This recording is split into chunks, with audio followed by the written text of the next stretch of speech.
But it's going to be such an incredible sort of comical thing, like in 50 years' time, you know. They broke up because Yoko sat on an amp. Can't get out of my bed. There's a thought crime running through my head. Can't take these rules, and people are fools who believe what they read and believe what they see, believe what they see on the TV. Opinions are like iPhones. Everybody's Hello and welcome to episode 17 of Glass Onion on John Lennon, and today I present the first part of a two-part interview with Ken McNab, author of And in the End, The Last Days of the Beatles. This was a fantastic talk. I think in the end we did it over 3 Skype talks, and I think we racked up nearly 3.5 hours. It's going to be the longest podcast so far, but I've managed to pare it down a little bit. So Ken's book, And in the End, goes month by month through 1969. Now, the original plan, this was going to be a John Lennon in 1969 podcast, but I have to come clean and say that basically this is a Beatles podcast rather than just John Lennon. Although, having said that, John Lennon does tend to dominate things anyway, you know, with his personality and everything. So even if you're trying to talk about them all equally, his life and his behaviour just seems to be more memorable. So I guess I win either way, really. We go through the year, and Ken is talking about the things that you'll find in his book. I can't recommend this book highly enough. I absolutely loved it. It was a credible journey. I'm going to make these intros short and sweet because, as people will know, I've been listening to the last few episodes. I'm in a mad rush to get this one and the next one that I recorded in Liverpool online before I leave for India on Tuesday afternoon. But I've edited this one carefully, so the quality should be as smooth as you're used to, dear listeners. So we're going to go straight to it, basically. We get to, I think, the end of July, but there's quite a long intro where we're just talking generally about 69 and a couple of other things. So anyway, let's get straight to it, and I'll be back with a few words at the end. Okay, enjoy. Hi, Ken, how are you? Good morning, Anthony. I'm very well, thank you. How are you? Pretty good. Pleasure to talk to you. You too, yeah. I'm currently devouring your book, as I was telling you. I got to about October at the moment. I was going to skim through the rest before we started talking, but I thought I don't want to skim through. I want to read it properly. So. Speed read, Anthony. Speed read. Yeah, I don't know. I want to absorb every bit of it. But yeah, amazing stuff. Thank you. So I'll just tell you and the listeners what we're going to do. So I've been doing this kind of series of taking a year and then sort of doing a John Lennon in. So we're going to look at 1969. So it's actually a little bit serendipitous because I heard about your book a few months ago. And I didn't realize that in the book you actually went month by month.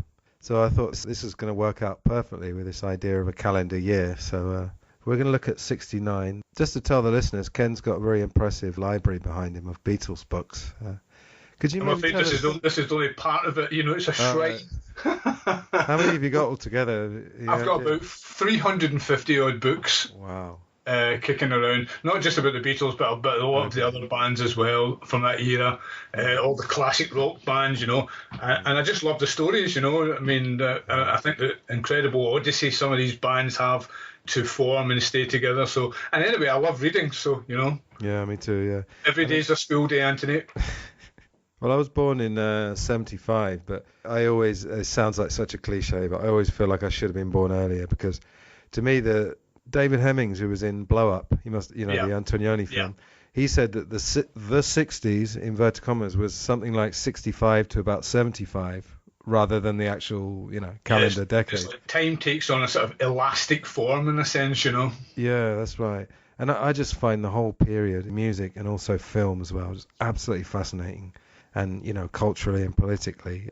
You know? Yeah, it's like a huge melting pot of changes across the political landscape, the social landscape, the cultural pop art landscape, you know, an incredible era, really. Oh, absolutely. I've just spoken to Dan Richter, actually. It's the interview I've just done before yours. And I noticed that he was mentioned in your book as well. Yeah. And he was talking about, you know, the swinging 60s because he was in London at that time. And as you know, he knew Yoko Ono before John Lennon. He certainly helped to make them swing. Yeah, he did, yeah. I didn't go into too much details of that, but he described quite graphically what's happening in London. And I mean, well, if I'd been in London, I definitely would have formed a band, and I would have also been protesting against the Vietnam War, because I got involved in some activism about 10 years ago. But I don't know, maybe I've got this wrong, but it just seemed more real in those days. Maybe it was a bit slightly more innocent. Maybe we're just too cynical now. I don't know. Well, I think it was an era, Anthony, maybe where for a lot of young people especially, they had a better education. As a teacher, maybe you'll understand this, but I think for the first time, they were better informed than their parents were. They were able to take a different outlook in life. Their awareness was much wider.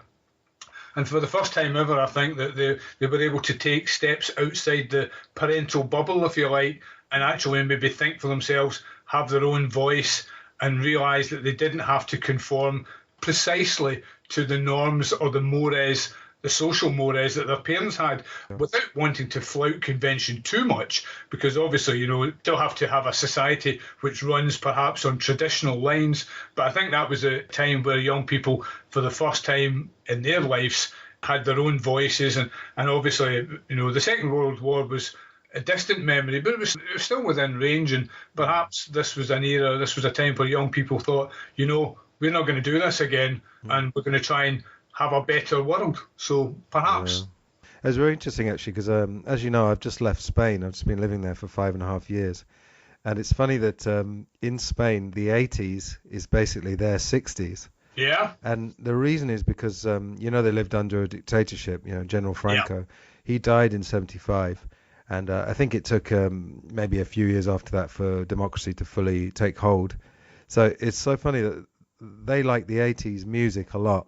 Yeah. And it could be just because of the music, of course, but I think because it's linked to that. And in England, I don't know what you think, but I think the 80s is one of those decades that some people want to try and forget, perhaps.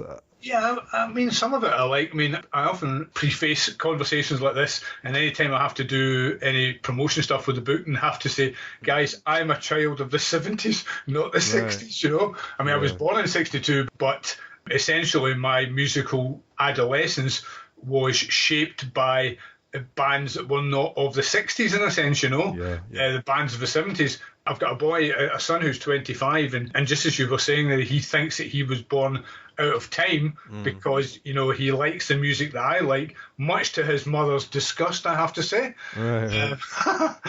The words brainwashing is used quite a lot. Yeah. But, I think we just come back to the stuff that makes us happy, But I do like music across all sorts of generational boundaries and decades, so what's not to like. Yeah, I think a lot of the 80s stuff actually sounds, because I'm a guitarist as well, and I think a lot of the time, take an example, the song Save a Prayer by Duran Duran. Well, that's funny, I was just going to mention them actually. Go on, yeah. We didn't plan that. No. I was just going to say that a band like Duran Duran, I think they're a really impressive band. I think they're really impressive, musically and lyrically. I really like Duran Duran, Right. I'm waiting in a bolt of lightning strike me down now. Yeah. But so it's like any other decade, Anthony. Some bands work and some don't.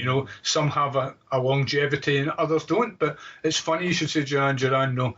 Well, no. The point I was going to make is that if you think of music as just basically lyrics, chords, and melody, and play it on an acoustic guitar. Ray Davies of the Kinks said, a good song when it sounds good on an old piano.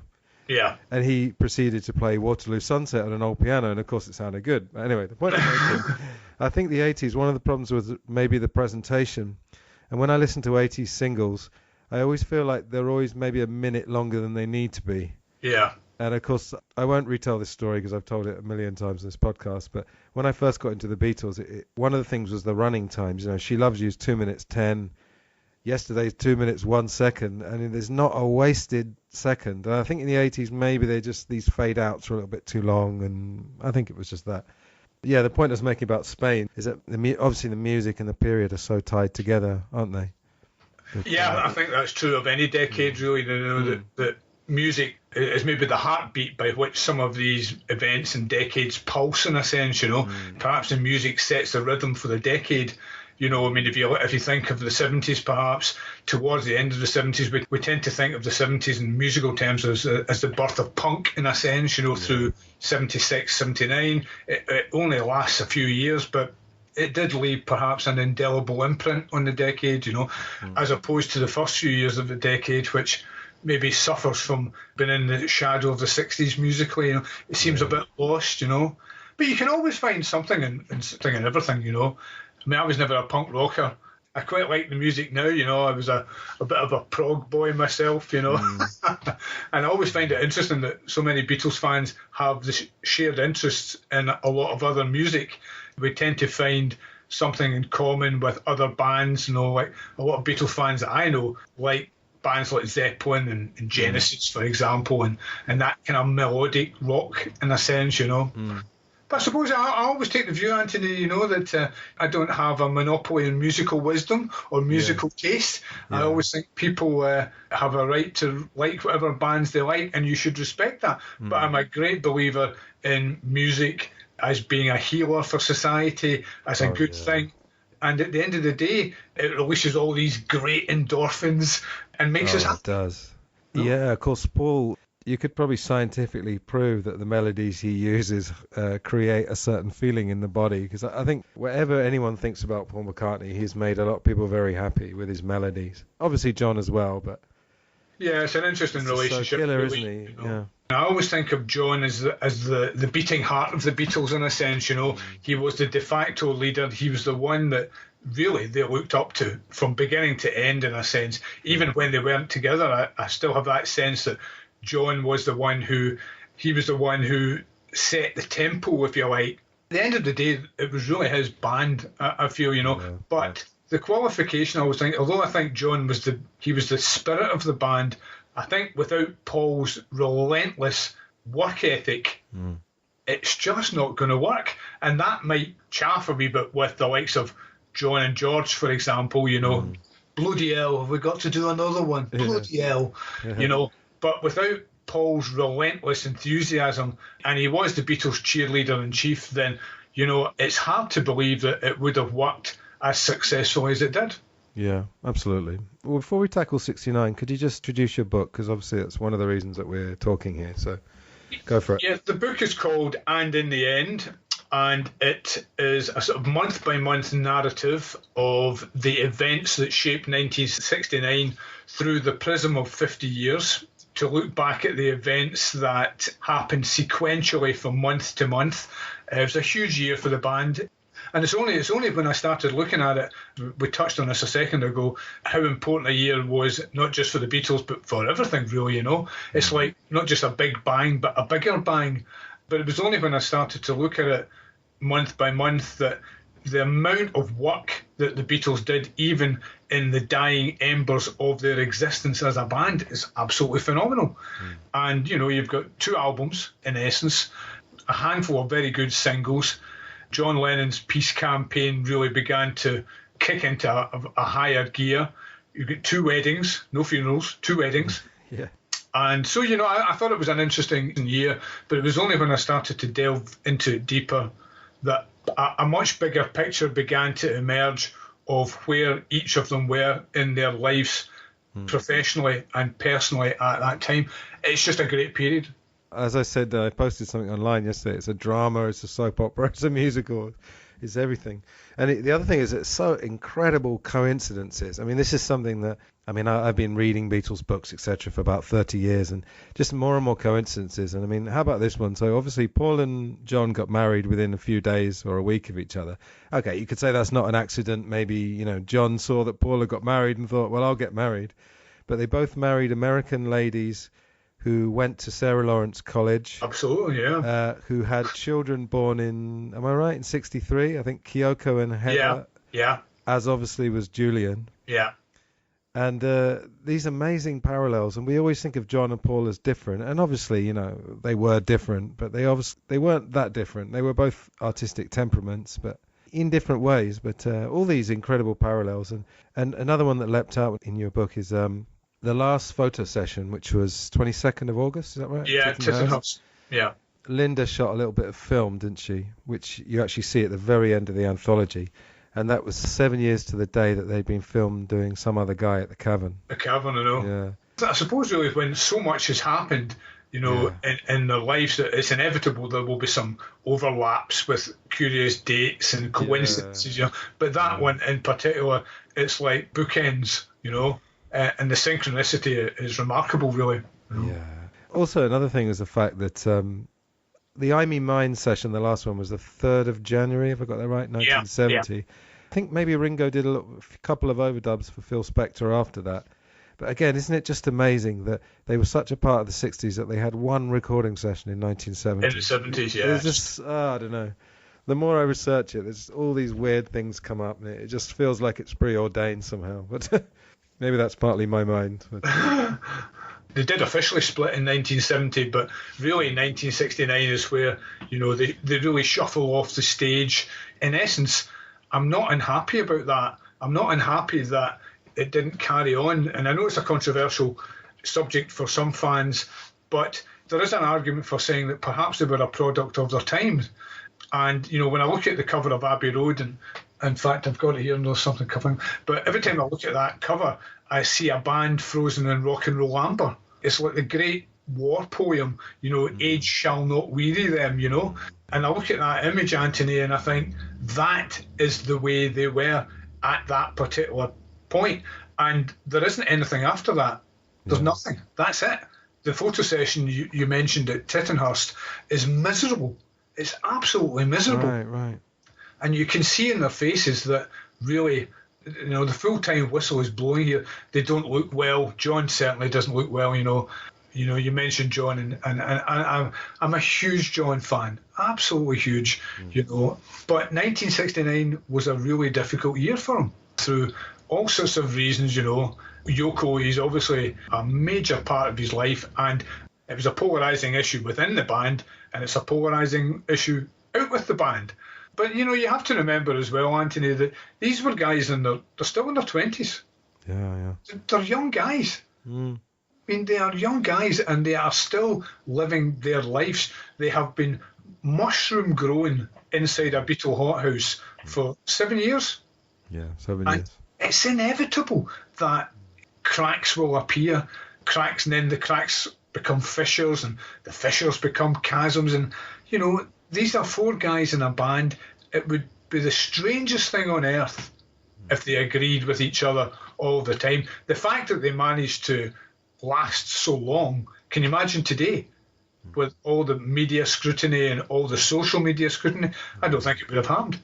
But it was a difficult year for John, And yeah, another thing I got from reading the book, I mean, I listeners will be sick of me mentioning Marlon Brando, because I always seem to be talking about him, even though there's nothing to do with it. Marlon, would you believe, is sitting right beside me?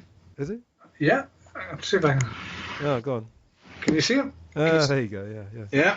Don Corleone, give me justice. Yeah, Marlon and I go back a long way. Oh, do you? Yeah. No, I'm so fascinated by him, and again, I don't know of any connection with John Lennon, but I always seem to be mentioning him. But I read this, I think it was like a 1,000-page biography of him, and it was a little bit tabloidy, and probably some of the information, it was contentious. But I look at his life, and I look at, from reading your book, I look at just the chaos and the hassles of their lives, and you think, I would not want to be any of these people. Really, no. I'd like to have a taste of it. I always think the guys who win like Big Brother and all those silly reality shows, they get the best of both worlds, because they get to be famous for 3 months and then they can just disappear. But, they just disappear. They have the 5 minutes of fame and then thank you very much and good luck. But I mean, from researching your book and everything, would you have wanted to be any of these people? It doesn't seem like a great life somehow, does it? No, but I sometimes think that it's astonishing how they seem to be able to compartmentalise their lives, and have a life out with that Beatle bubble in a sense.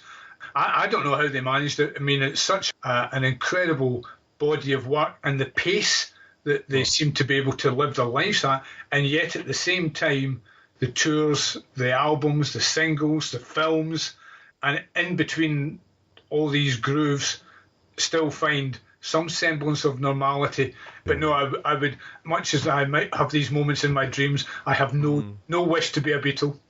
I mean, the other thing you've got to factor in is, of course, the drugs, because, I mean, let's not be innocent about it. They were taking stuff all the way through. I mean, they were doing speed all the way through the Beatlemania years. Yeah, I think 1969 becomes a tipping point in a sense for the drugs. I mean, it's certainly at the start of the year in January, it's not a happy period for them. Professionally and personally, they were just exhausted, because they came in to start work on Get Back / Let It Be in January, and it's only a matter of weeks since the grueling sessions for the White Album had finished. So God, yeah. they're really just exhausted. Of course, you've got Paul saying, "Come on, lads, Come on. we need to, we need product." Yeah. It's easy enough for Paul to say that because Paul was in a very creatively a hot streak.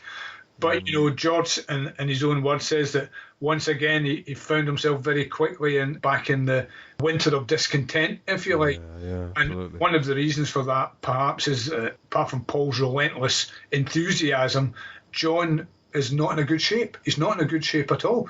And part of the reason for that is because he does develop a creeping heroin habit. And if anybody who's familiar with the fallout or the side effects of taking drugs, is that, especially a drug like heroin, is it does affect your mood, makes you paranoid. I'm not talking through experience, I should add. Yeah, not me either, no. But I think it clearly affected his outlook in life. His mood swings were self-evident. One minute he's up for a project, the next day he's sort of withdrawing into himself, and Yoko becomes much more prominent, a much more vocal voice in areas where it clearly stoked a lot of resentment with the other three. But again, controversially, and I keep having to qualify this about, if anybody's listening out there, about how much I love John, but you cannot do a project like this and not present an unvarnished reality. And John did have a drug problem. Even allowing for the fact he had a drug problem, he still managed to produce incredible work. But personally, I think it affected his work. I certainly think it affected his songwriting. If you look at Get Back and Let It Be and Abbey Road, lyrically, the songs are not brilliant. No, I can see hordes of locusts descending from on high. But, he's still able to pull great trump cards out of the pack. But, I just feel that lyrically, if you take a song like I Want You, She's So Heavy, it's only got about 14 words. Now, he explained that and said, look, that's all I wanted to say. If somebody's drowning, you don't stop and say, excuse me, darling, would you like me to? Yeah. You just say, help. Is right. So, but it's a I great think the quote. drugs affected his outlook in life, which is a great shame. And we touched on the last photo session, and frankly, he just looks ill. But to his credit, he was able to pull himself out of that black. Yeah. So, and that couldn't have been easy. He didn't write a song called Cold Turkey for no reason. Yeah, absolutely. What you said earlier about them compartmentalizing, I think what you're saying about them being tired, someone has referred to Beatle years as being something like 5 calendar years. They just had this absolute onslaught of stimulation of all kinds in their years. So 7 years becomes more like, 20 in another person's life. But some of the stuff in your book is just incredible. Like they're on the rooftop on the January the 30th. And, they probably made a conscious decision to go for it, same with Abbey Road. Let's make a great album. Yeah. That was a conscious thing. But then beyond that, then it becomes very organic. On the roof, they're not acting as such. They're performing, but it all seems very friendly. And then in your book, is it February the 1st? They're having this horrible meeting, with Klein and Eastman. And, they seem to be just able to do this. And then John has this heroin habit, and then he's able to be lucid for a certain amount of time to achieve this. And then he slips back into it. It's amazing, isn't it? Yeah, when I talk about them being compartmentalised, Anthony, in that sense, what I'm personally thinking about is when Alan Klein suddenly enters the picture and becomes a very divisive figure, a very polarising figure, because Paul McCartney, right from the get-go, wants nothing to do with Klein. He doesn't trust him. He thinks he's nothing much more than a two-bit hustler. Have to disagree there, Paul. But Klein was able to press the right buttons. He appealed to John's vanity, John's ego, and once John was on board with Klein, then Ringo and George we'll just go with whatever John wants. So right away you have this 3-to-1 split. And as you'll be aware, in the Beatles, democracy always held sway. And, when I say democracy elsewhere, if there was one of them disagreed with anything, then it tended to be vetoed. Yeah. But on this occasion, when it came to Klein and all the internecine warfare that he sparked with regard to business, then Paul was all of a sudden in a very difficult position because he could not compromise his instincts that this guy was untrustworthy. So all of a sudden, it wasn't just on an individual level where you have three Beatles pitted against one Beatle, but by March, John was married to Yoko and Paul was married to Linda, and Linda's family were also looking at the possibility of managing the Beatles. So it becomes not just an argument between Paul, John, George and Ringo on the other side. It also starts to involve family. There were meetings, business meetings, that were absolutely poisonous and rancorous because they couldn't agree over the future direction, managerial direction of the band. In one instance, certainly, you have John Lennon screaming at Paul and Linda, and you can imagine John wouldn't miss and hit the wall. Yeah. The very next day, John and Paul are sitting down face-to-face in the studio trying to work out the chord structures of another song.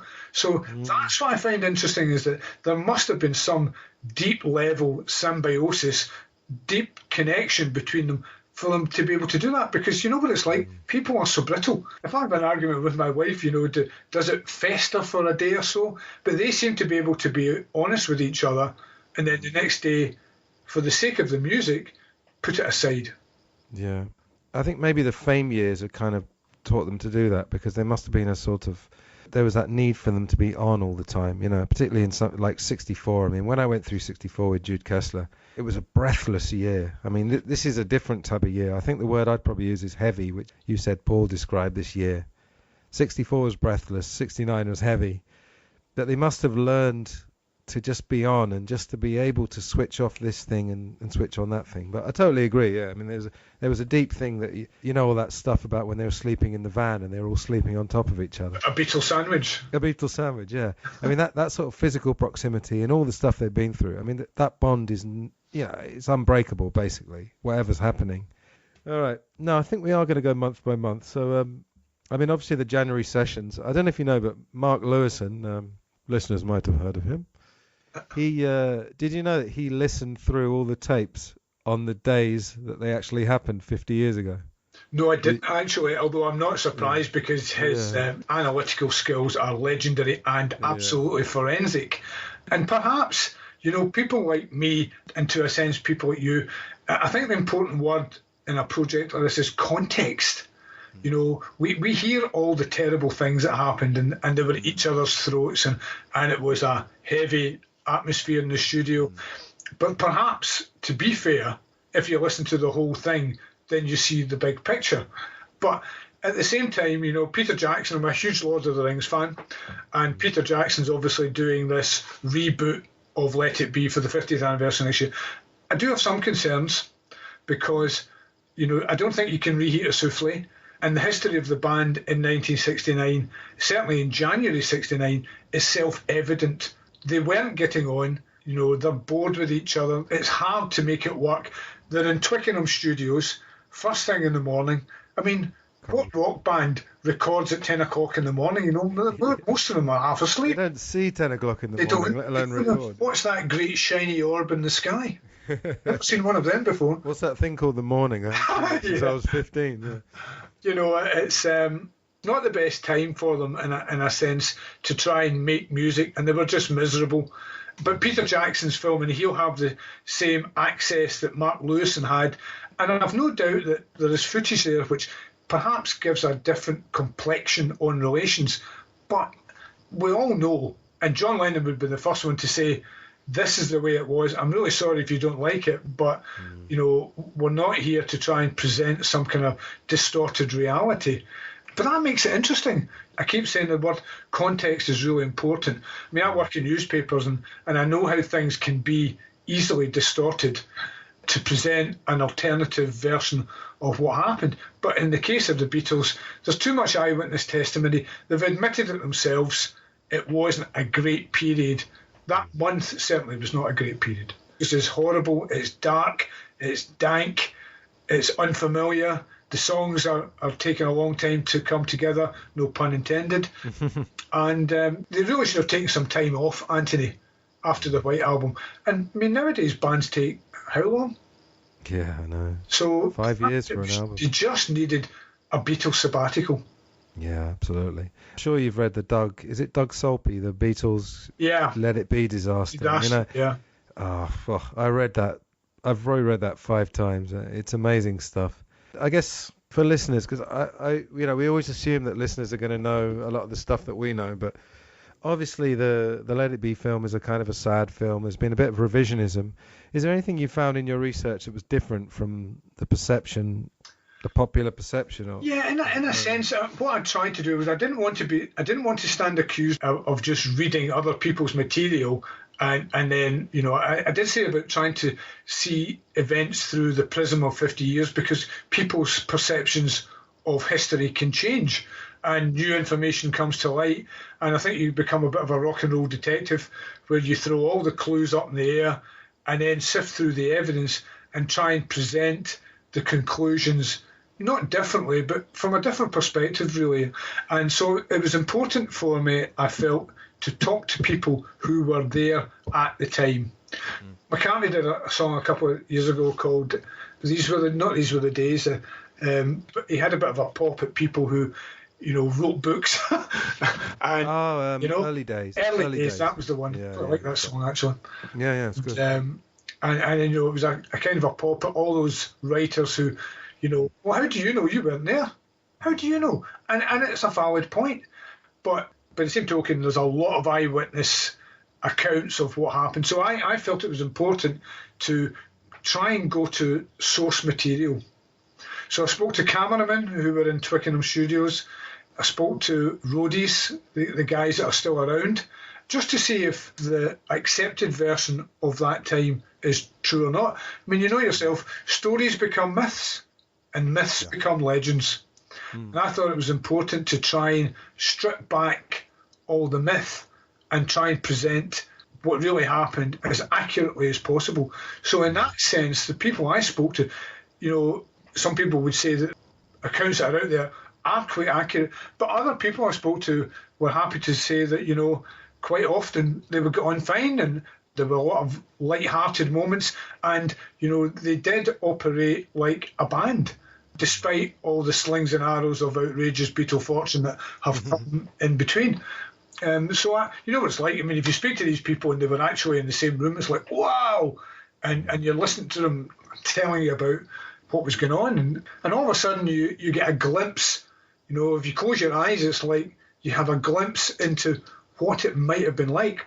So I thought it was important to try and, one guy told me about the idea for the rooftop at one point was to have helicopters flying above and, it's almost like a precursor of drones where they would have these. But I mean, can you imagine helicopters swooping down on the rooftop in the middle of London in the backdraft, all of a sudden killing all these people? It's something out of a Scorsese movie, maybe. But, I did manage to speak to people who, were able to help me paint a bigger picture of what happened. I feel at least then I'm able to say to people who've bought the book, well, here's something that perhaps you didn't know about. It might only be a small thing, but to try and give some people something that they didn't know. I mean, this is the most talked about, read about band in the history of bands. So to try and get something new is really tricky. Yeah. I think I did okay. No, I think you did pretty well, yeah. One thing I wanted to ask you about was, what's your reading of John's dismissal of George's songs? Before you answer, I just want to point out a couple of things. I actually went through it. I think there's only 4 or 5 of George's songs that John didn't play on. And one of them, actually, Old Brown Shoe, he did record a guitar part and they scrapped it. And also, just to qualify, I think there is a case to be said that maybe John wouldn't have so much to contribute to George's songs purely because George would do the main guitar. And I think this was true of John in general because obviously he did some memorable guitar parts, Get Back, for example. But perhaps he didn't have as much to contribute instrumentally on other people's songs. But what's your reading? I mean, did he just dismiss them overtly or what's your reading of that? Well, I think it's possible to believe that John never quite got over seeing George as a sort of lightweight, an economy-sized Beatle, the junior partner. I mean, it would be bizarre in the extreme if John Lennon didn't have a monumental ego, because he is John Lennon. Even just saying his name, he is John Lennon. He is Paul McCartney. But it shouldn't be forgotten how immense George Harrison's contribution was to the Beatles. It's absolutely huge. And it's been said before about four sides of the same square. And if you take one side away, if you take Ringo away, I don't think it works. I really don't. But to get back to George, I think John always thought of George as the kid who would follow him and Cynthia around when they were youngsters. Right. At that age, what was the age difference between them? 2.5 years or so? Maybe 3 years. Like two years. 2.5, 2 years. So, when you're young, 2 years is a big deal. And perhaps John didn't quite appreciate George's growth, A, as a musician, and B, as a songwriter. And you are right, he tended not to play in a lot of George's songs, certainly in the White Album, and there were parts that he contributed. I mean, I don't even know if he's on something. There was a talk about he did a guitar part that was wiped. No, that was Old Brown Shoe. Old Brown Shoe. Something he played piano. I think you can hear it on the recording. I think you can just hear it, yeah. Yeah, because there's a jam where something becomes the song Remember, which of course he recorded for Plastic That's right. So he did record it. But, I mean, would you agree with me that he maybe wouldn't have as much to contribute instrumentally to the others, perhaps? On those songs? George's ability on guitar was, outstanding and recognised by all his peers. I think John always called himself the invisible guitarist. He did, and his talent as a rhythmic guitarist is, again, probably a very vital part of the band's music. But I think he just dismissed George as a pop lightweight. I don't think he rated him intellectually. Really? I feel that maybe John thought he was intellectually superior to George. But, by 1969, George is the dark horse coming up on the rails. His contributions to the White Album are exceptional. He's got a lot of songs there, and they're good songs. Yeah. But, he got to the point, he thought, well, there's no point in me trying to get past the Lennon-McCartney filter here because they're just not interested. And you know yourself, you get very brassed off. It's very demoralising. And he was obviously keeping them thinking, well, one day I'll just do them myself. But I think it's a shame in a sense because by 1969, George Harrison had some incredible songs. And I do have a theory, Anthony, again controversially, that for Abbey Road, which is a magnificent album, by any stretch, I read some things this morning, actually, people complaining about side 2 and the melody has been rubbish. But there is an argument, I think, if you think of George's contributions to Abbey Road being Here Comes the Sun and something, Here Comes the Sun, incidentally, is the most streamed Beatles song in history, and it's not a Lennon McCartney song. If you go to Spotify, and the one that's way out in front is Here Comes the Sun. What does that tell us? But the controversial theory, Anthony, is this, that for Abbey Road, I think that we could have lived without Oh Darling and Maxwell Silverhammer. And if you consider some of the songs that George Harrison had in his bottom drawer that they didn't touch, I think had Lennon and McCartney been able to push aside their ego just for a short time and included 2 or 3 more George songs on there, Abbey Road would have been out of sight as the greatest album of all time. If you think of even a couple of songs that appeared in George's first solo album, All Things Must Pass, things like Run of the Mill, for example, or even the title song, All Things Must Pass. Yeah, I was going to say, yeah. Can you imagine that in Abbey Road? That would have been incredible. But, I mean, if you think of the subject matter of All Things Must Pass, for example, there's no way Lennon McCartney would allow that in a Beatles album. No way. Yeah. But it's a great shame. I do think George Harrison's, his moment had come in 1969, and as I say, he was the dark horse, came up on the rails, and by 1969 he was an absolute giant. Yeah, he was. Yeah. So let's go to February. What was going on there? Well, February is really the month where all the cracks and all the divisions over business erupt. I always think you're running in parallel lines in 1969. You have to set aside the fact that they're a band and a band make records. On the other hand, as a band, you need management to make the band work. to try and give a very quick précis of where they are, the Beatles had a company called Apple, which was their management company. And under the auspices of Apple, it was a multimedia organisation long before Steve Jobs came on the scene. Mm-hmm. And, they liked the idea of this. It became a bit of a hippie clearinghouse, but it did have some important people on board on the Apple record label, such as Mary Hopkins, James Taylor, for example, big recording names in their own right. But the problem with Apple was that there was nobody to run it. Brian Epstein, as you know, had been the Beatles' long-time manager, had died in 1967. So for that period, their management structure is in a state of flux. Peter Brown was a sort of kind of a manager, maybe not, but they were trying to manage themselves. And it's hard enough being a band without having to try and manage yourself. And, you're talking about a multi-million-pound organisation. There is money like confetti. This is the Beatles, after all. The White Album had been a huge success. There's money everywhere. But they spent money like there's no tomorrow.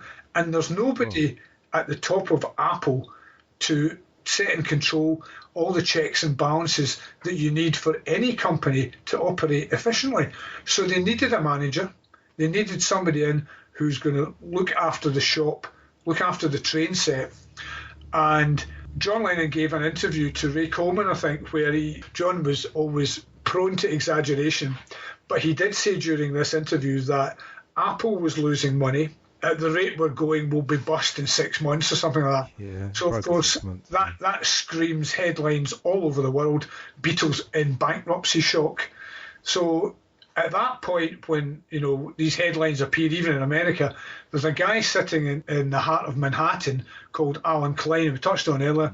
Klein being the manager of the Rolling Stones, Herman's Hermits, lots of other bands, the Animals, I think, Donovan, and he always wanted to manage the Beatles. That was his big goal in life.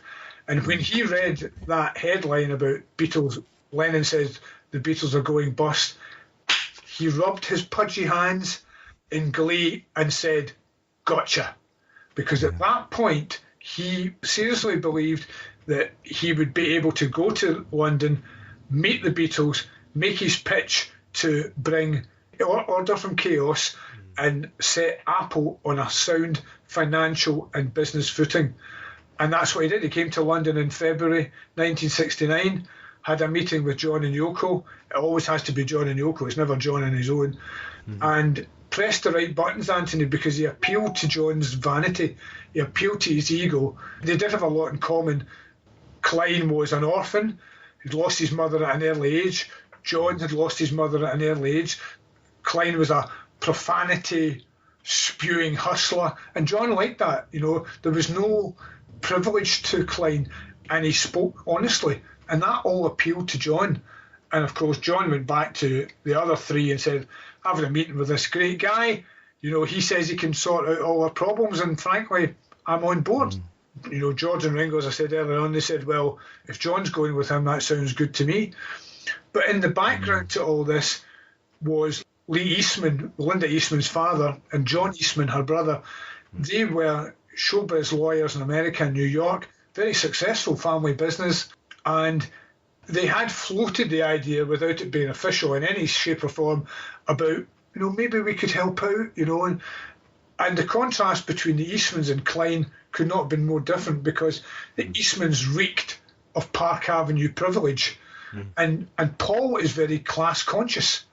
And that appealed to his vanity. And also, they're almost family. In a couple of months down the line, the Eastmans would be family. So you have this terrible dichotomy between the two parties.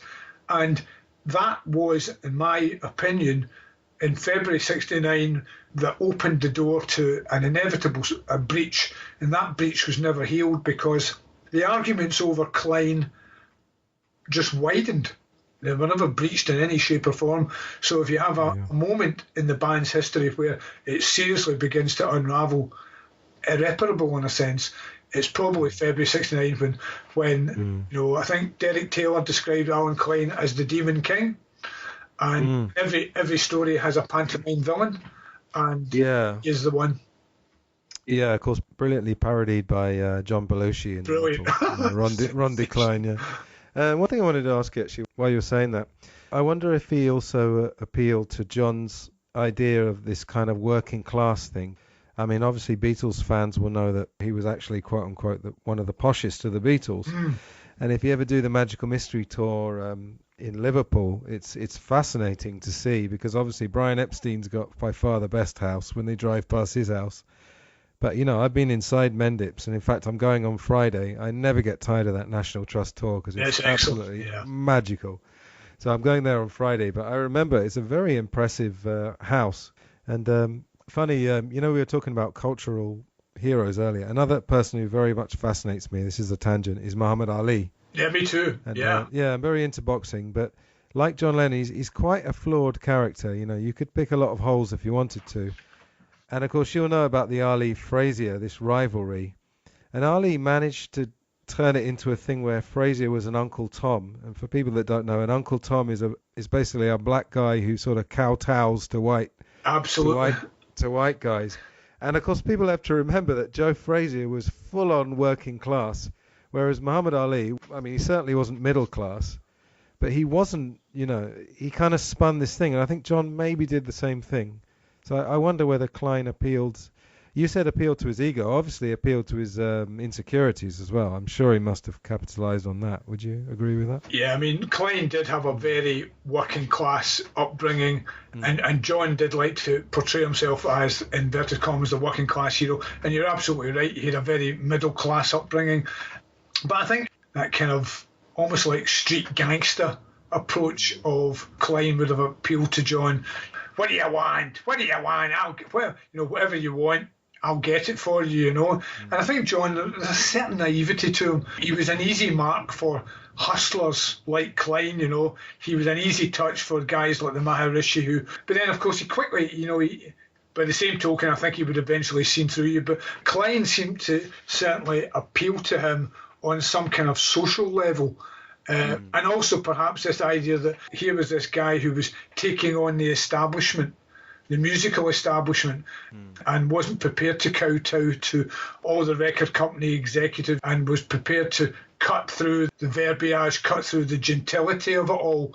And Derek Taylor said that they always sided with the underdog, you know, and if you put the Eastmans and Klein in the same room, then it's very easy to look at the Eastmans and think that they maybe gave off an air of superiority, of social snobbery, and that would have really got up Lennon's nose, and he wouldn't have wanted to have any part of that. So that would only have moved him closer to Klein's camp, in a sense.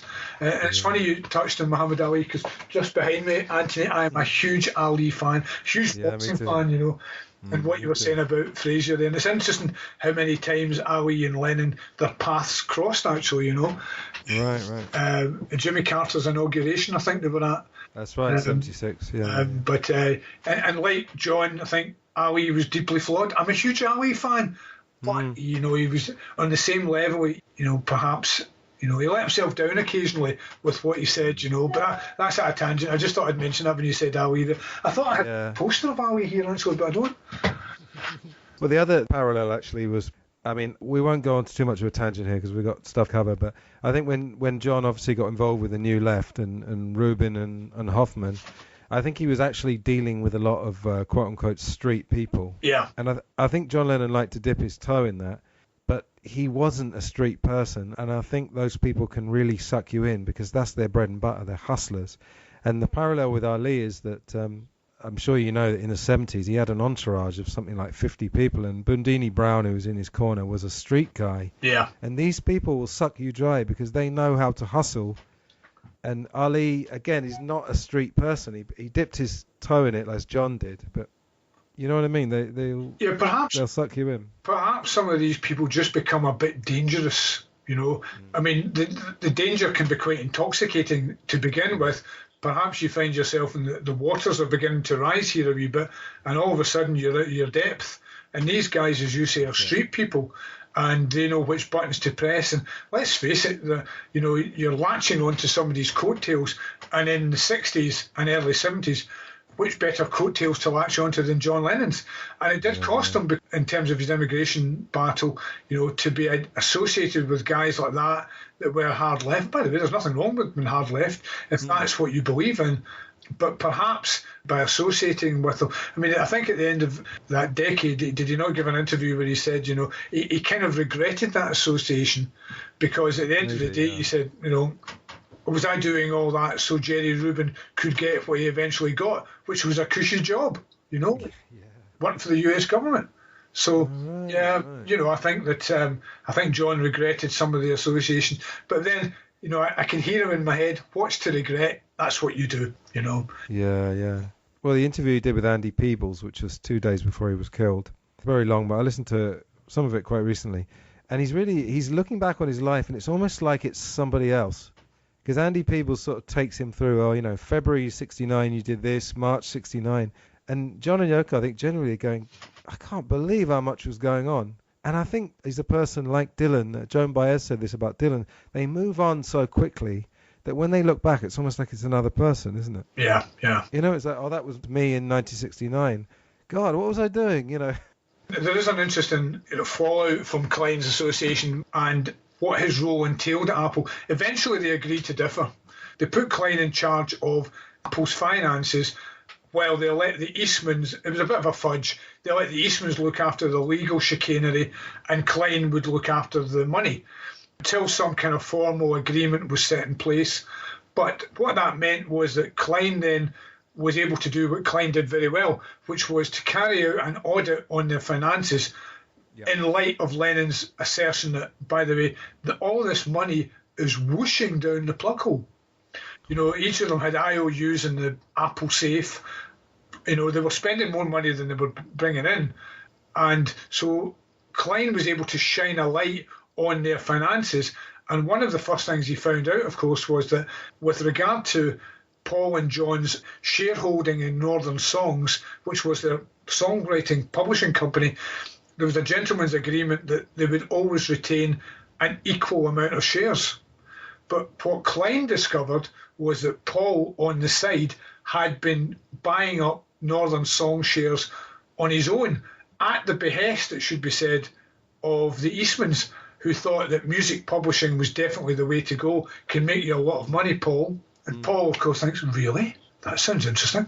So it wasn't a huge disparity, but Klein found this out, and it allowed him then to act in a very Borgia / Machiavellian way, because this was important, because if he told Lennon Paul was buying up Northern Song shares on the side, Lennon would rightly have gone ballistic.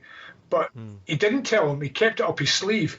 And this is the important part about context, Anthony, in the book, because what I find is that the events of 1 month, for example, February 1969, some of the information that you uncover 1 month, it's like throwing a stone in the pond. It's only until you get to a couple of months later on that stone, the ripples from that effect are still emanating, in a sense, and the effects are only known maybe several weeks down the line.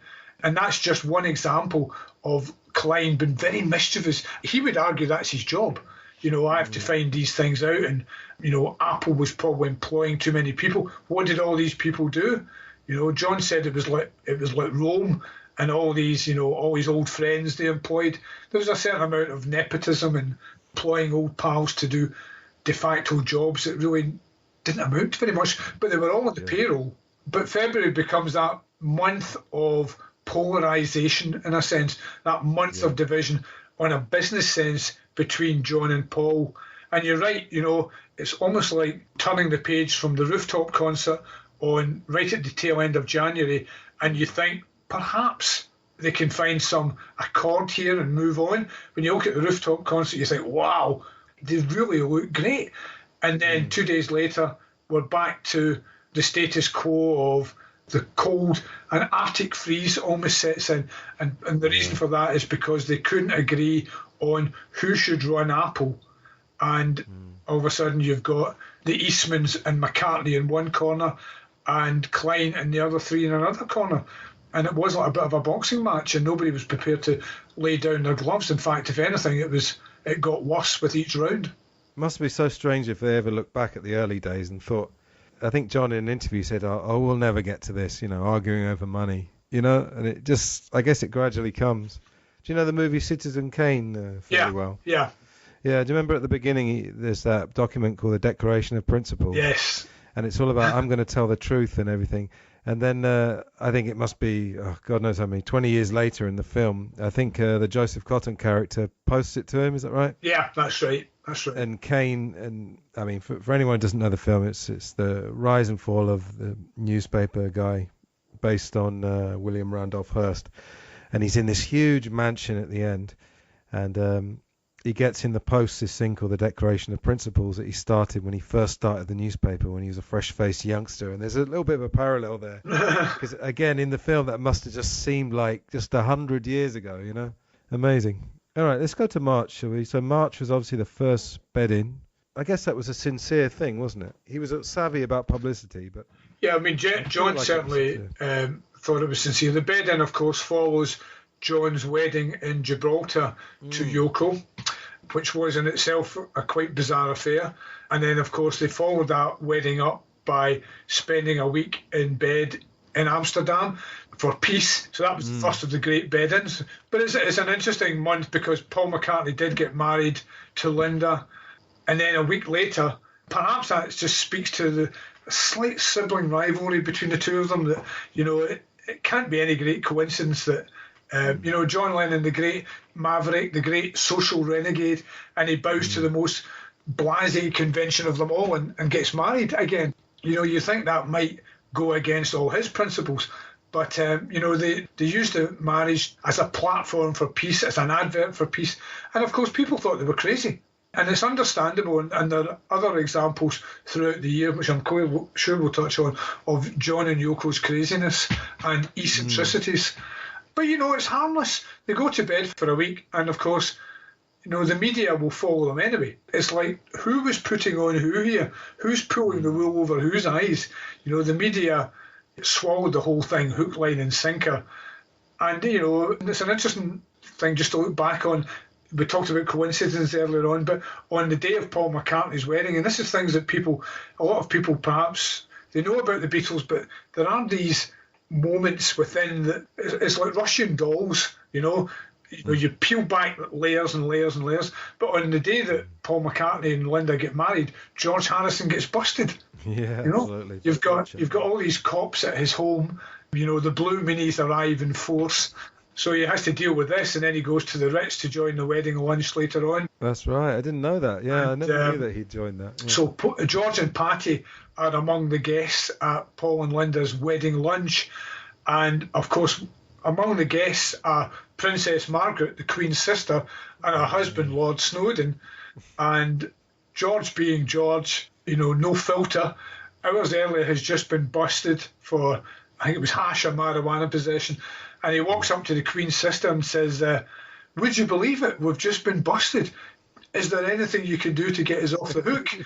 Can you talk to your sister? Can you have a word with Liz? Lizzie, yeah. And, you know, you can just imagine the horrific look in her face. And not helped by the fact that I think it was Patty Boyd's sister was also there, who thought nothing about lighting up a joint within feet of the Queen's sister. So anyway, Princess Margaret quickly, as they say in journalistic fashion, made her time-honoured excuses and left. But again, it's just an interesting part of the month where, you know, you have two weddings. The other important part of March to remember, I think, is that it was the month where the Ballad of John and Yoko was recorded. Interesting recording because it's only John and Paul that are on it. And, you know, they'd had a meeting the day before. March is also important in a business sense because, as well as having to deal with Klein for Apple, John and Paul's publishing company, Northern Songs, was run by a guy called Dick James. He had a majority interest, I think, in the company, and he decided to sell his shares. You know, he was a bit fed up with the Beatles' image. You know, they were no longer the lovable mop tops of 63, 64. You know, they attracted a lot of negative publicity. He was very old school, and I think he no longer felt part of the extended Beatle family. So he decided in March to put his shares in Northern Songs up for sale. And when Lennon and McCartney found this out, they were apoplectic because that then runs the risk of somebody else coming in and owning your songs. You do not have a vested interest in how these songs are used.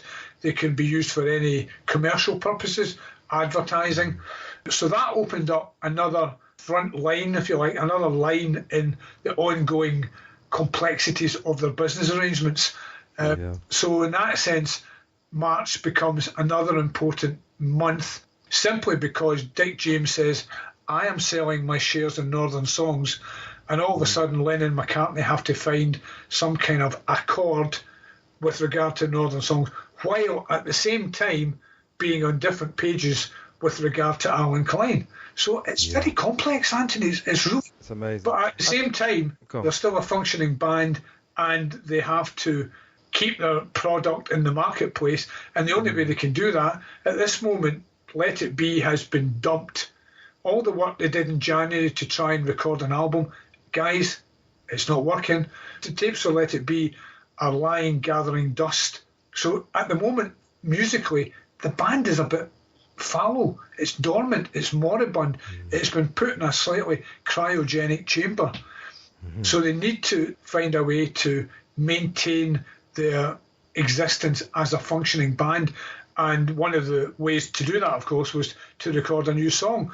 And the song that they recorded was The Ballad of John and Yoko in March '69.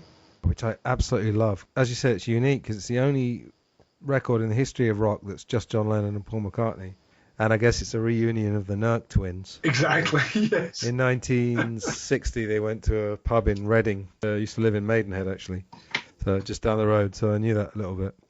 But we're talking about compartmentalizing. I mean, I'm a musician. I've been in bands before, and I remember having a massive row with somebody, not in Madrid, in case any of my bandmates in Madrid. It wasn't you. It wasn't you. This is years ago in London.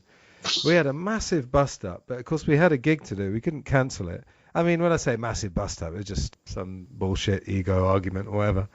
But then when you go on stage, I mean, or if you're recording, it is a completely different space. And suddenly you're on stage doing a gig, and it doesn't matter what happened 2 minutes ago because it's a totally different space. So, I mean, I love the Ballad of John Yoko. I think there's a bit of a Chuck Berry influence in the telling a story, because Chuck Berry really pioneered this idea, like, you know, Brown-Eyed Handsome Man, of telling a story and having this very certain meter to the lyrics. So, do you like that song? I do like that song. About music for a little bit. I think it comes across. It's like rock and roll journalism. You know, it's the story of John and Yoko getting married. I can imagine it maybe sounds a bit awkward on a Beatles song, but I do love the track. And I spoke to John Kurlander, who was one of the engineers on the session, a man who went on to majestic things in his music career, working on Lord of the Rings and the soundtrack, and fantastic pedigree. And somebody actually, I noticed on Facebook last night, somebody had been reading the book and had read John Kurlander's quotes and said, well, this sounds like a first-hand account. And he has been quoted before, but again, as I said, I thought it was important because their viewpoints can be distorted or taken out of context. He said that it was a great session. My favourite quote of him at the time was that he said that John and Paul brought their A game to the session and they were really in tune, for want of a better phrase. And, you know, some people might make a big issue out of it being only John and Paul. And, you know, if you hear the tapes, you know, you can hear Paul's on the drums and John makes some comment about, can you go faster, Ringo? And then, but in reply, Paul says to John, yeah, that's fine, George, no problem. So there's a bit of camaraderie there. And as you said, you know, perhaps it harks back to those days when they really worked eyeball to eyeball together. Yeah, but I love the track. It's a great track. Okay, should we go to April? So what was happening there? They worked on I Want You, She's So Heavy, didn't they, that month? Yeah, there's some ad hoc sessions in the background, you know, to try and maintain some kind of semblance of musical unity. But, you know, it's a very disparate month. They had gone their separate ways in a sense, and musically everything just seems to have been frozen in time for that moment because their personal lives are dominated by business. They cannot agree a way forward. They cannot find a way to compromise over Klein. And April is just one of these months where there are interminable meetings over Klein to try and find an accord. And, you know, Paul McCartney stopped going to meetings at Apple because he couldn't stand being in the same room as Klein. He sends a lawyer to act as a proxy. And, you know, the whole thing's just beginning to unravel from a business sense. And if you can't agree a business structure, it's very hard for them to find some kind of musical accord. So it's just one of these months where there's a bit of distance between them. You know, they're not getting on. And I think Paul was quite happy to have some breathing space. He's just got married. So I think it was maybe the first time that he began to think, what if, you know, what if we can't resolve this? And it's just one of these months purely dominated by business issues. And Lennon's beginning to find his voice in a sense, because the bed-in March gave him a bit of publicity traction. And, you know, he was also buoyed by the fact that in March that he and Yoko appeared on stage together for the first time, a gig in Cambridge. And so, you know, his confidence is bolstered a wee bit. So, you know, he's not shy in taking the lead in business and music at that point. You know, it's not unlike the relationship between Mick Jagger and Keith Richards. It dances around the maple a wee bit. And, you know, 1 month, you know, everything can change. But I think Paul, certainly by April, was beginning to think that the Beatles were on life support, but nobody wanted to be the one who was going to pull the plug. Yeah. Would you agree that he was the one that wanted to keep the band together the most? Paul? Would you? Yeah, well, to a certain point. Absolutely. Oh, absolutely. He didn't want it to end. You hear that in the tapes for Let It Be. I think he would have done anything to try and keep them together. He just couldn't envisage a life without the Beatles. This was his day job. This was the vehicle through which he could pour all his creative energies. And also, for the simple fact that they were his mates. They were his best friends. And what do? It's very difficult to emotionally to try and repair rifts that happen. But there's no doubt in my mind, Paul would have kept it going. In a sense, he has kept it going because, you know, even today his concerts are Beatle heavy, you know, so he has done his best to keep the flame going all these years. I think the rest of them, certainly with George Harrison, there was a reality there that the flame was beginning to go out, but Paul would have kept it going, no doubt. Yeah, and all the stories he tells now. Do you ever listen to Something About the Beatles? It's Robert Rodriguez. Yes. Buskin, yeah. Some people describe them as the Lennon and McCartney of podcasting because Yes. if you listen to their episodes, there's a brilliant tension. But I thought they were absolute magic, those episodes. What were we just talking about? We were talking about April just being a month where the four of them are cast adrift in a sense. Ringo, we've not really talked about Ringo, but Ringo was filming The Magic Christian with Peter Sellers. And, you know, he was looking at an alternative future as well, where he thinks that perhaps, you know, films and acting might offer him some kind of alternative to being a Beatle. I think he would always put the Beatles first, but again, you know, he's looking at the other three. The other three have their musical careers. You know, they are songwriters. That's what they do. But Ringo's the drummer, and he's not a songwriter. So he's thinking, well, what can I do to carve out an identity for myself? I mean, he's always going to be a Beatle. That's a given. But, you know, at the same time, he's looking at all this schism and all the factionism and all the disagreements. And he's a sensitive soul as our Ringo. He doesn't like the bickering, you know. He wants them all to be on the same page, all to be friendly. And, you know, he's not comfortable. So he's working with Sellers. He's looking to plough a different furrow because he thinks, if this all goes to shit, what am I going to do? And the movies was one possible way for a different future for him. Can I just touch on one thing? When you're talking about Sellers, one bit I absolutely loved in your book was Ringo talking about Pete Sellers, and he said they'd go out for an evening and have a great time, and then the next morning Sellers would be really cold, and it was like you had to rebuild the relationship every day. Peter Sellers had multiple personality issues, and you know, you go out and he would be the life and soul of the party, you know, very up, and then the next day he would have been a bit withdrawn, slightly neurotic. And the thing about Ringo Starr that people don't perhaps appreciate is that he's got a great vibe about him. He's a very up guy, and I think nobody would have been better than Ringo to pull Sellers out of his misery and say, "Come on, Peter," you know, and try and cajole him into a better place.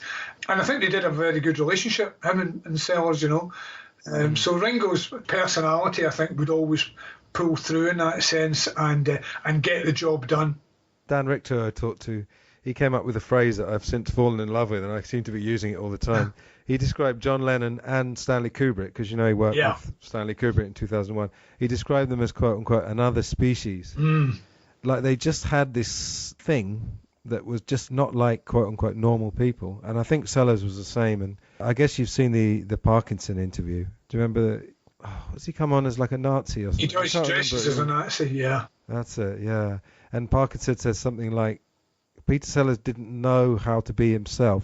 He didn't know how to be Peter Sellers, so he had to take on these characters, Yeah, it's a bit like the old showbiz adage, Antony, of tears of a clown, Yeah, of course. And perhaps, they seek that public applause all the time, and they don't know how to step off the stage. And I don't think the Beatles were like that, but Sellers certainly, he's always on, for want of a better phrase, and perhaps, he just couldn't be Peter Sellers for his own sake, Yeah. Would you agree that John Lennon was somewhat other than the other three? And we've talked about this before. It's very difficult to judge because, of course, because he died, it's almost... I was 5 years old when he died. I have no memory of him being alive. So anything I ever know about John Lennon is in the context that he died and the other three stuck around. Yeah. Sorry to use that phrase. That's a terrible phrase, but you know what I mean. Yeah, that's quite a hard thing to come to terms with, in a sense. Yeah. I was born in 62, so in essence, in my life... in my life. I didn't mean that. They've always been there in a sense. Musically, they are what they are. The legacy is in all the records and all the CD. But I always thought the story of the band was really interesting.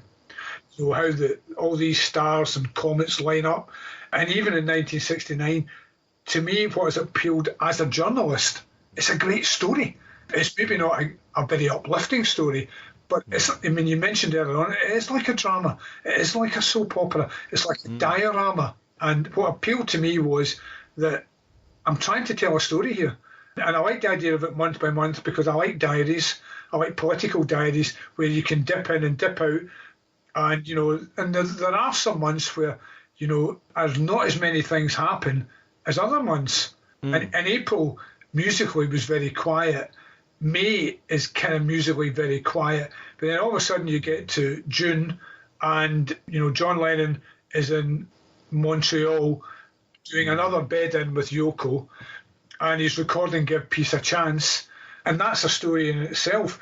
Well, so while the Beatles, in a sense, their own careers were put on hold at this point, put in the back burner, but Lennon's out there carving out a different identity for himself. He's carving out this identity by June 69 as the Pied Piper of peace for a generation, and he becomes an altogether different figure. I mean, some people would poke fun at him and Yoko for the peace campaigns and think they're off their heads, but they believed in the message and they believed in the medium of the message, and the medium was publicity. And through that medium, they took their message of peace very, very seriously. I did have a look at the Give Peace a Chance recording in June 69, and there's a good story there. It's fascinating, the stuff. I think you said only about 30% of the original recording is actually on it. That came to light again by a happy accident because I spoke to a guy called Andre Perry, who was an engineer in Montreal, and EMI had got in touch with their counterparts in Canada and said, look, Lennon's got the song, he wants to record it. Would you have somebody who could help to record it in the bedroom of the hotel? And this guy goes along, young guy, goes along with lugs his recording equipment up the elevator, along the corridor, and walks into John Lennon's bedroom. Yeah, amazing. Open all access. Nobody says, excuse me, young man, where are you going? He walks into the room and sees all these people in this room. You've got Derek Taylor, you've got the Smothers Brothers comedy duo, you've got the Krishnas waving their beads and bangles and they're banging their drums. And it must have looked absolutely surreal, a very 60s moment, it has to be. But this young guy walks in there and they're in the bed, neatly pressed pyjamas, are John Lennon and Yoko Ono. Probably at that time, the most famous people on earth. Just walks into their bedroom. So anyway, the idea was that Lennon's got this song. It's more of a rap. You could maybe argue that Give Peace a Chance is the world's first rap song. Yeah. It's more of a mantra than a song, but he's very keen to record it. So he gets into a conversation with Andre, and the two men immediately struck up a very good rapport. Andre records the song. All the guys in the room are going to provide the backing vocals, including Petula Clark, who was a very well-known songstress, very popular performing artist in her own right in the 60s, and a great singer. So she happens to be there by coincidence because she'd been playing a concert in town. Anyway, they record the song. Andre Perry takes the tapes away that night, listens to them in his own studio at home, and to his horror, they sound horrific because, it's a tiny room, it's a low roof, and the acoustics are just not very good. Now, you'll know this being a musician yourself. So when he hears the tapes back, he's absolutely horrified because Lennon's vocal sounds fine, but the backing vocals are all muffled and, distorted. And at that point, he thinks, how the blazes am I going to be able to tell John Lennon that this is rubbish, it's not going to work? So thinking on his feet, he then called some friends over, and they went to a studio. They recorded their own backing vocals for that song. So the next day he goes to Lennon, back to the hotel room. It's one of those, do you want the good news or the bad news moments? The good news is, you sound great, pandering to John's ego. Never sounded better, Gov. Fantastic. But the backing vocals are not great. So he tells him what he's done, plays the song again, and Lennon loves it. So, they played their get out of jail free card. But what wasn't known until I spoke to Andre Perry was that the people who thought they were on the record, there's an argument for saying you might not be on the record. Yeah. What you hear in the backing vocals are actually Andre Perry's friends. And I'm sorry, Petula, but I'm sure she is there in the mix, Anthony, buried somewhere. Yeah. Again, it was an interesting story, and he was kind enough to tell me the story. And, as a writer, you're thinking, wow, because you think, if I'm hearing it for the first time, then maybe other people will hear it for the first time. So it just added another nugget of information to try and tell people something they didn't know. So it was good. Yeah. I do know for a fact that live albums are sweetened in the studio. I mean, there's no doubt. I mean, obviously they did it with Shea Stadium, didn't they? Yeah. So I don't think there's any shame in that because it's, it's a product, and the song sounds fantastic to me. I love that song, Yeah, it's lightning in a bottle moment. Lightning in a bottle, yeah. I think John said also that they had trouble keeping the beat, so that's why you've got that boom boom. And then it changes. We're only on to June, and clearly we could go for about 5 hours, so I don't know what to do now. Well, why don't we carry on to July? Because July is Abbey Road recording. All right, so let's talk about Abbey Road, yeah. So where would you place it in the Beatles albums? Have you got like a top three, perhaps? Or? I think it changes every day, Anthony. Yeah, me too, yeah. I think it changes. I'm a great fan of the White Album, but Abbey Road is probably the Beatles' last love letter to the world, in a sense. The sessions began on July the 1st. Interesting to point out that only Paul was there because John Lennon was in a Scottish hospital, having been involved in a car crash in the Highlands in June 1969. George wasn't there. Ringo was on holiday again. I think he was in the south of France.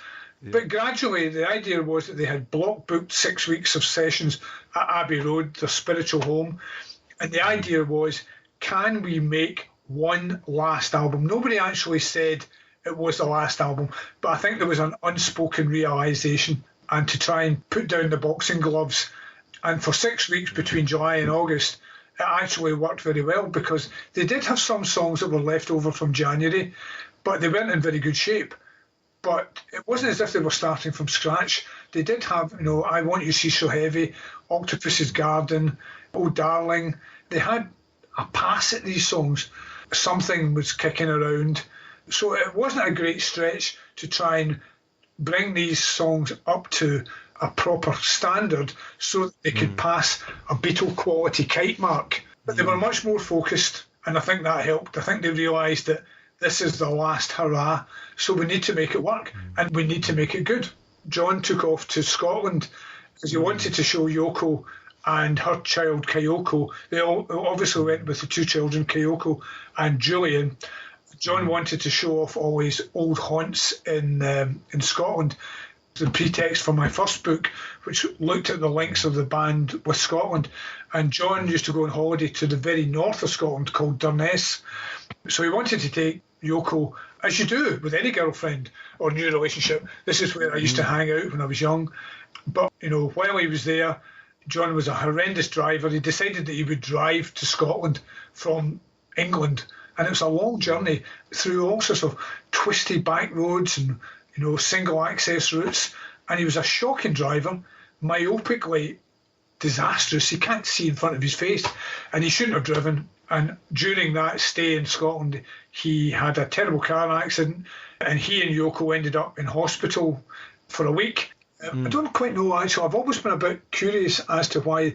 I mean, it was a road accident, but it wasn't traumatic. And I've always been a bit sceptical about why they ended up in hospital for a week.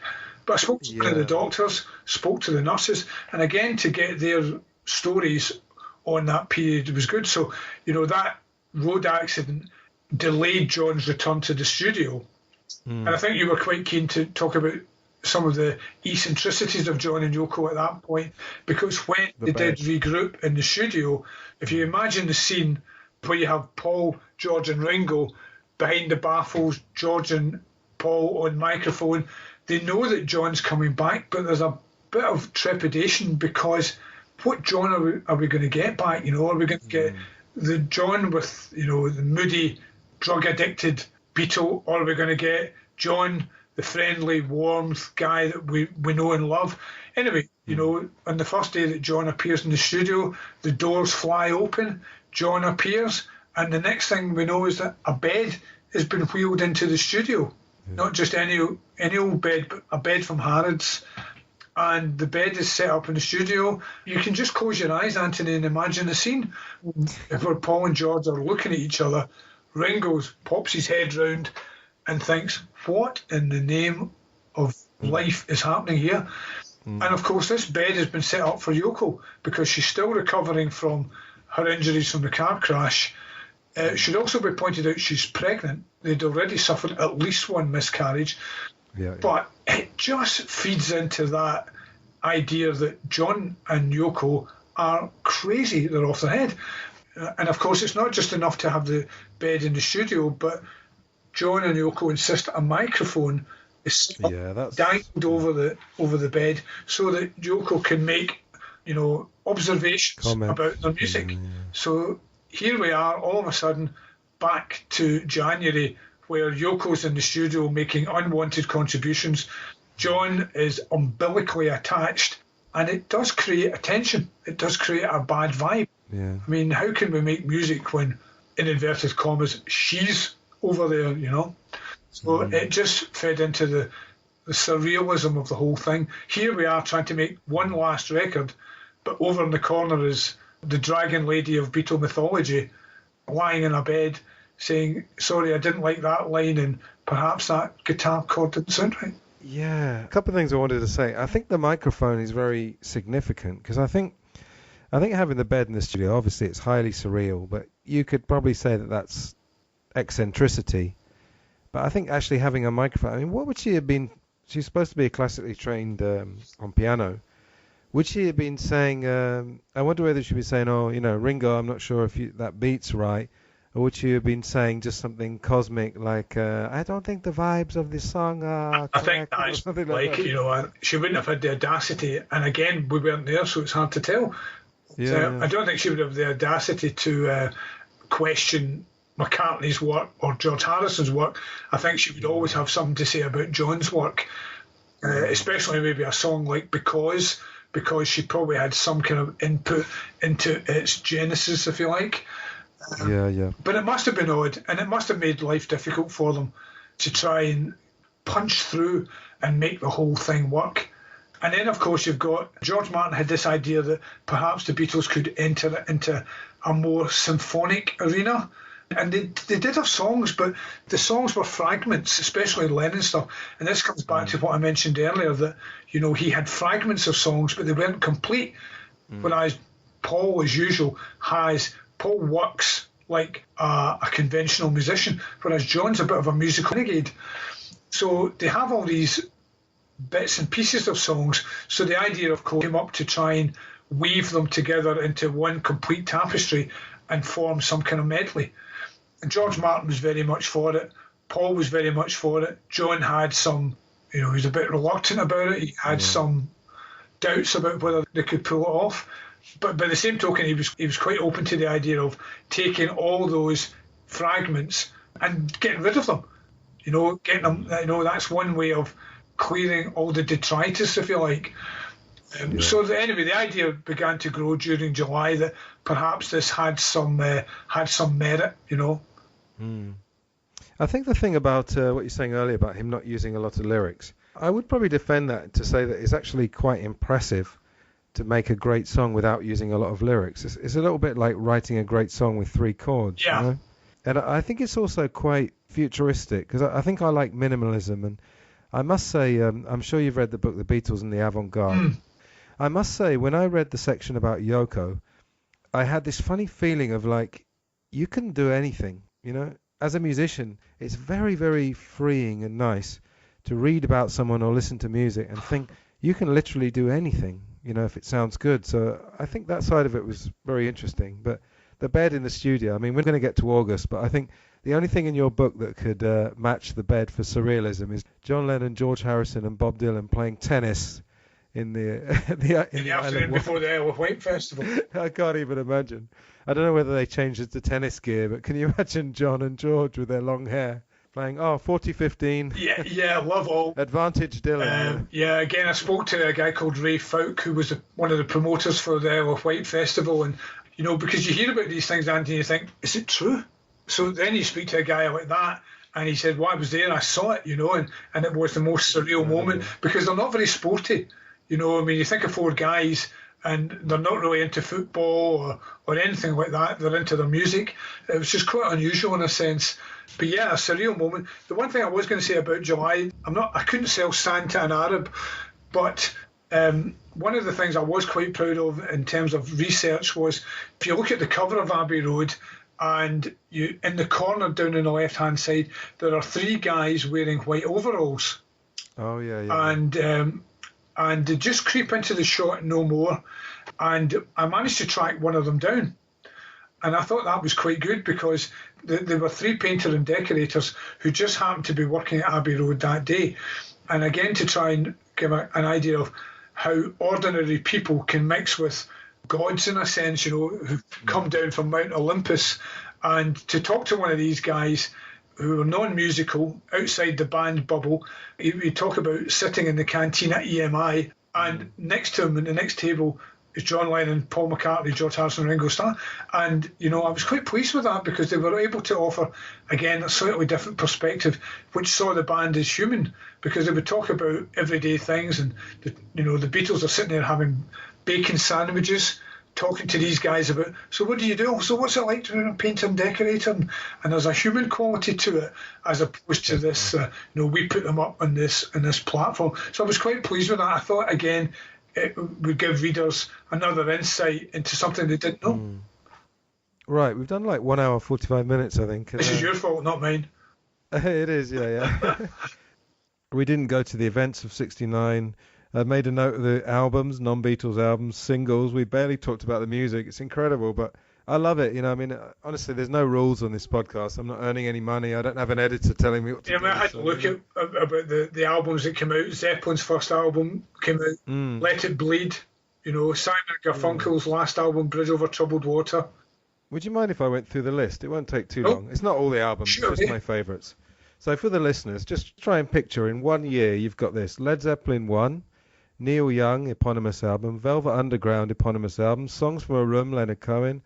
Nashville Skyline, Bob Dylan. Uncle Meat, Frank Zappa. Clouds, Joni Mitchell. Tommy the Who. Trout Mask Replica, Captain Beefheart. 5 Leaves Left, Nick Drake. Soft Parade, The Stooges, The Band. Arthur, Decline of the British Empire by the Kinks. Hot Rats by Zappa.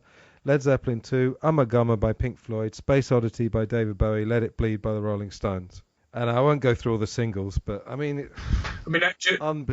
Yeah, that just speaks to what an amazing year it was. The last year of the decade, and all that creativity is surging to the surface. Every album you mentioned there every single album has stood the test of time and deserves some kind of legendary sobriquet attached to it. But, for all these albums that you mentioned, Anthony, I mean, I'm a great Zeppelin fan. I love the band. I love Neil Young. I love the band. But for all these albums, none of them, I don't think, have been celebrated quite in the same way as Abbey Road has. Each of these albums is a 50th anniversary, but in the public or the media arena, I don't quite see them celebrated in the same vein as Abbey Road. Now, Abbey Road will be 50 years old on September the 26th. Be celebrated with a new version of it, a new issue. I'm expecting a media blitz to accompany it. Now, there wasn't the same media blitz to accompany Let It Bleed or Zeppelin or any of these other great albums. So once again, the Beatles really do stand alone, and the rest of them are maybe one rung, two rungs beneath them on that rock ladder, if you like. So I'm looking forward to that. I think it'll be good. Yeah, it'd be fantastic. All these albums, Anthony. Let It Bleed, what a great album. Give Me Shelter. Has there ever been a better Stones track? It's amazing, isn't it? Yeah, so fertile period. Also the films. I'll just brush through some of the films I like from that year. I mean, Battle of Britain's kind of the old school. Butch Cassidy and the Sundance Kid, Easy Rider, Satyricon, which is Fellini, which of course is how John Lennon described their tours. You'll know that, I'm sure. The Italian Job, Kes, which is a great British movie. Yeah. Set in northern England about the Kestrel. Midnight Cowboy, which is one of my top 10. On Her Majesty's Secret Service, which is George Lazenby's only Bond film. Take the Money and Run, which was, I think, one of Woody Allen's first films. And then The Wild Bunch, which is not a modern Western, but that's Peckinpah. Yes, really extremely violent one. Yes, very violent. Yeah. But it's sort of a step up, I think, in terms of the violence as well. It's quite apart from the Clint Eastwood or John Wayne Westerns. And that's where we're going to leave it. Hope you enjoyed the first part of my talk with Ken McNab. The second half of the talk will be online very soon, so keep this outro short again, but have included a little musical surprise that was an impromptu thing during our conversation. So after the outro music, keep listening and you will hear something Beatley and spontaneous. So I'll see you very soon for the second part of the talk with Ken McNab. Thanks very much for listening and all the best. Goodbye.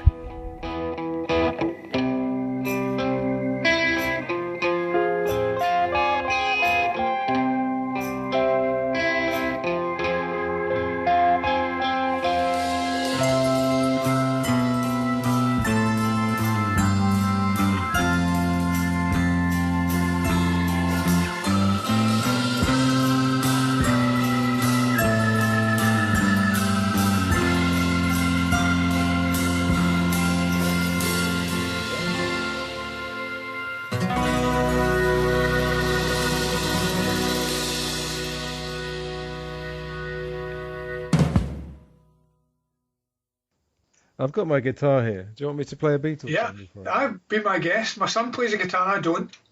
Yeah. What do you want to hear? Your choice. I'm going to play one note, and you've got to tell me which song it is. That's not I'm fair. going to give you two notes. That's not... You'll know it's something we were talking about earlier. Are you ready? Here we go.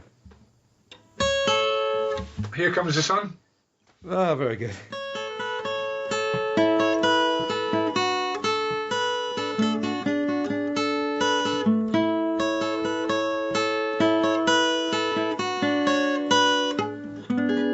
Now, the great thing is you don't actually have to sing because he plays the melody on the guitar. That's epic, Anthony. Absolutely epic.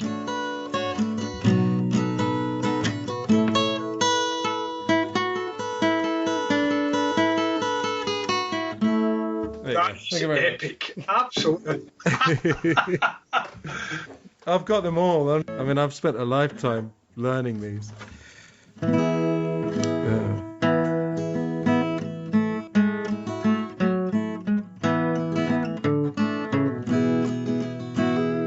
Do you play guitar? No, I play a bit of piano, but not to any great level. But I don't play the guitar. Because it's great around this D chord. Yeah. So Norwegian Wood is fretted on the second, and it's a D, and then Here Comes the Sun is the D shape. But then you've got in things like American Pie. Oh yeah. the end of the verse they do that. Yeah. So that's beautiful this sounding guitar. This is kind of my throwaway guitar, actually. I think it's coming through really well through the mic as well. This is a really nice mic, but I've got a better guitar. I'm going to take, when I go to India, I'm only taking just clothes and bring a few like sheets of chords, and I'm going to try and get in a routine. I mean, I read a lot like you, and I'm going to get in a lovely minimalist routine of reading, writing. I'm going to just sit down and write whatever I see. Maybe write some songs as well, because I've just finished an album and I've used all my material. And then I'm going to buy a guitar in Delhi. Right. Just think of a good one. I'm going to play one more song and then I'll go.